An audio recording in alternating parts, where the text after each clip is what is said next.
Welcome. Today we are going to learn about data encryption. Data encryption is essential for protecting sensitive information, both when it is stored and when it is being transmitted. Let's see how it is useful in various ways. We will cover encryption at rest and encryption in transit. So, what exactly is data encryption?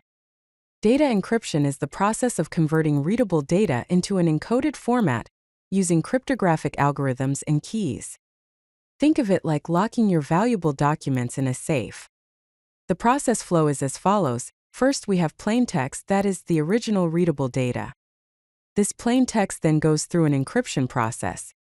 After encryption, the output is ciphertext, which is the unreadable encoded data. Let's start with encryption at rest. Encryption at rest protects data that is stored on physical devices when it is not actively being used or transmitted. This means your data is protected even if a device is lost, stolen, or accessed by an unauthorized user. Examples of encryption at rest are database files, which ensures encrypted data in databases and file systems, and hard drives, where full disk encryption is applied on storage devices. Here's how you might implement encryption at rest using Python and the Fernet library. First, we import Fernet from the cryptography library. Then, generate an encryption key using Fernet.generate_key function, and create a Fernet cipher object with the generated key. Next, define the data you want to encrypt, such as sensitive information.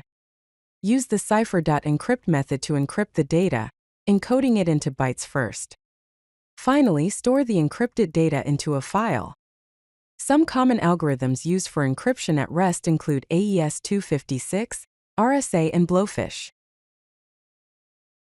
Now let's discuss encryption in transit. Encryption in transit protects data while it is moving between systems, across networks, and through communication channels. This is crucial for securing data as it travels from one place to another, preventing eavesdropping and data breaches.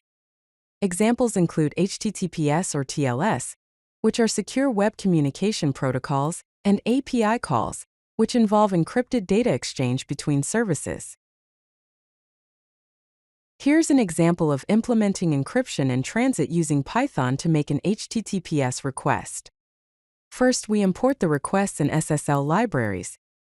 Create a secure session using request.session, and enforce certificate verification using session verify equal to true. Then, make an encrypted API call using session.post to a secure HTTPS endpoint. Include any sensitive data in JSON format, and specify the content type in the headers. Common protocols for encryption in transit include TLS 1.3, SSH, and IPsec. Now let's see key management and security practices in encryption. Proper key management is crucial for maintaining the security of encrypted data. This includes secure key generation, where you generate strong and unpredictable keys, regular key rotation, where you periodically change keys to limit the impact of potential breaches, and using hardware security modules, or HSMs, to store and manage keys securely. It also includes strong encryption algorithms, such as AES-256, end-to-end encryption, and regular security audits, which involves assessing your encryption practices to identify vulnerabilities. To summarize, data encryption is essential for protecting data both at rest and in transit. Encryption at rest protects stored data on devices and databases, while encryption in transit secures data during network transmission. Both types of encryption are essential for comprehensive data protection in modern systems. If you like this video, hit that like button and don't forget to subscribe. Visit CodeLucky.com for more such useful content.